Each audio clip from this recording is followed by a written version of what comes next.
عام آدمی اپنے بچوں کو اسکول کیسے بھیجیں گے؟ ان کو کھانا کیسے پکائیں گے؟ جس طریقے سے وہ ناانصافی کرتے ہیں، ان کا ناانصافی اور نالائکی کی وجہ سے ہمارا وفاق کو بھی نقصان پہنچایا جاتا ہے۔ یہ جو گیس کرائسس پیدا کیا گیا ہے ناانصافی کی وجہ سے، آئین کے خلاف ورزی کر کے سندھ اور بلوچستان اگر اس ملک کا گیس پیدا کرتا ہے تو آئین کہتا ہے کہ سب سے پہلا حق ان کا ہوتا ہے، لیکن یہ نالائق نااہل وفاقی حکومت ہمارا آئینی حق کو بھی مارتے ہیں، اور گیس لوڈ شیڈنگ سب سے زیادہ ان علاقوں میں کرتے ہیں جہاں سے گیس پیدا ہوتا ہے، جس سے عوام کو بھی تکلیف ہوتا ہے، غریب آدمی کو تکلیف ہوتے ہیں، اور ہمارا وفاق کو نقصان پہنچایا جاتا ہے۔ اس لیے پاکستان پیپلز پارٹی سمجھتی ہے کہ آئین کو ہم پہ عمل کرنا، ہم اپنا حق سے زیادہ نہیں مان رہے ہیں، ہم کسی کو کوئی دھمکی نہیں دے رہے ہیں کہ ہم گیس کو روکیں گے، ہم صرف اتنا کہہ رہے ہیں کہ جو ہمارا حق ہے، جو آئین کہتا ہے ہمارا حق ہے، جو ہمارا عوام کا حق ہے، اس پہ ہم کمپرومائز کرنے کو تیار نہیں۔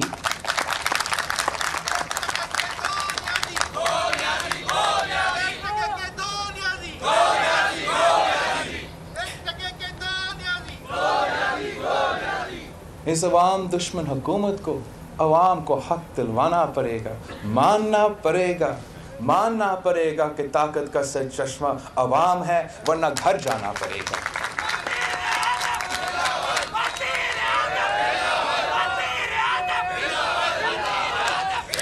ہمارا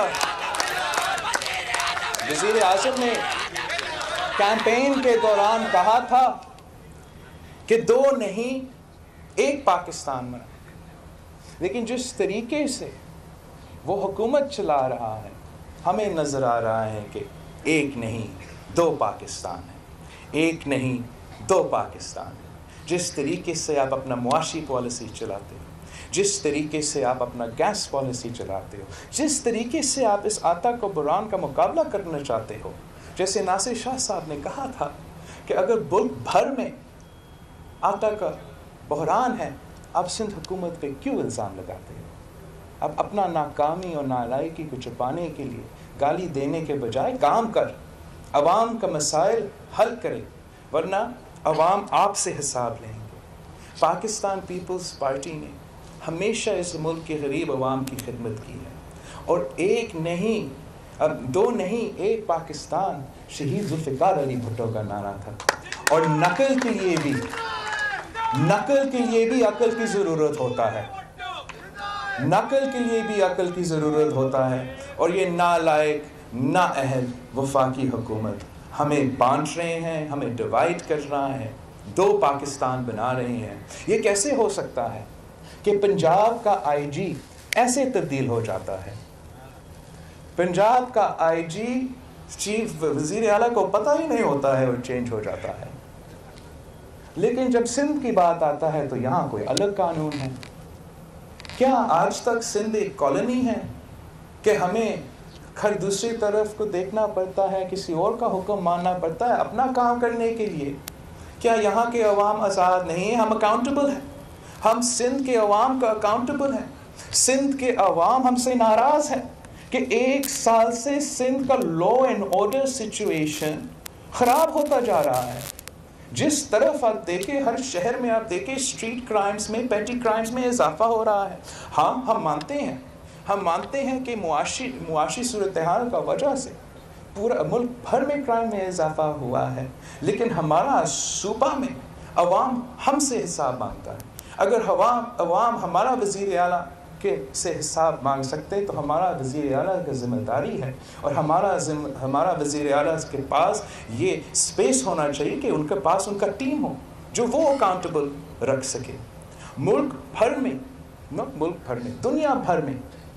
دنیا بھر میں آپ اپنا پولیس کو سپورٹ کرتے ہو، آپ ان کو صحیح تنخواہ دیتے ہو تاکہ وہ آپ کا پولیسنگ صحیح کر سکے، آپ کمیونٹی سے ہی پولیس اٹھاتے ہو تاکہ وہ ان کمیونٹی کو انڈرسٹینڈ بھی کر سکیں اور وہاں کام بھی کر سکیں، لیکن اکاؤنٹیبلٹی ضروری ہوتا ہے۔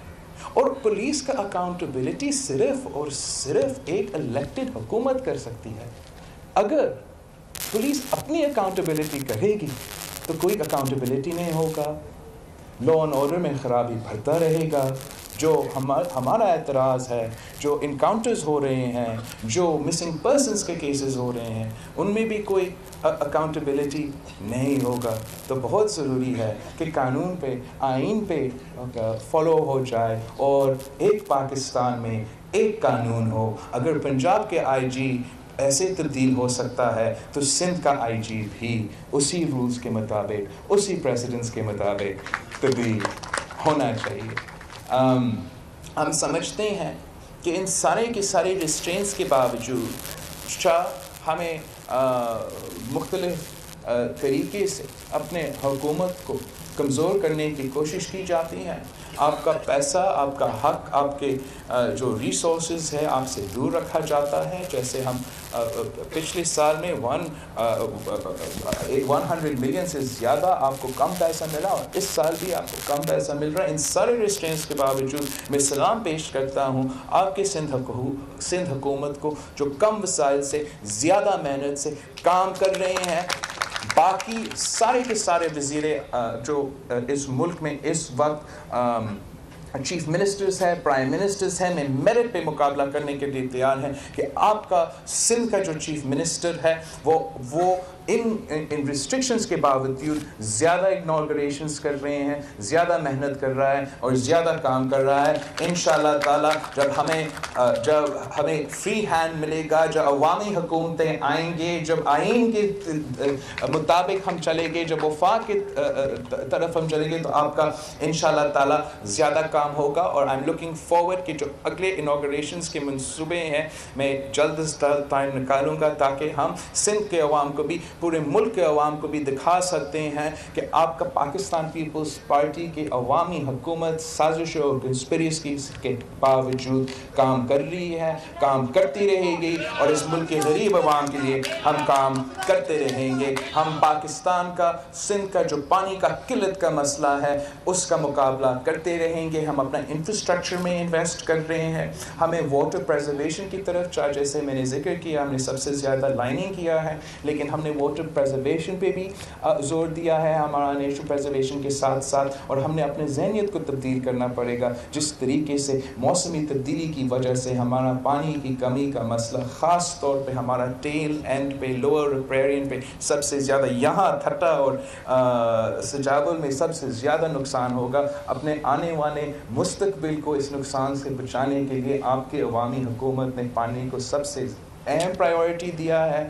ہم جانتے ہیں کہ یہ ایک بہت لمبا جدوجہد ہوگا. ایک دن میں ہم یہ جو پانی کا قلت ہے, جو پانی کے مسئلے ہیں, ہم حل نہیں کر سکتے ہیں, لیکن ہم اس پہ مسلسل کام کرتے رہیں گے. انشاءاللہ تعالیٰ عوام کے لیے بہتری لاتے رہیں گے. ایک بار پھر دابے جی کا 100 جو ایم جی ڈی کا اضافہ ہوا ہے, ان کا یہ جو پورا کا پورا ٹیم ہے, اور وفاقی وزیر ہیں, اور یہاں کے جو بیوروکریٹس ہیں جنہوں نے دن رات اس میں محنت کیا ہے, اسی پرائز پہ صوبائی وزیر اوبیسلی دن رات محنت کیا ہے, اسی پرائس رینج میں اور آپ کے ٹائم سکیل کے مطابق آپ نے اس کو مکمل کیا ہے.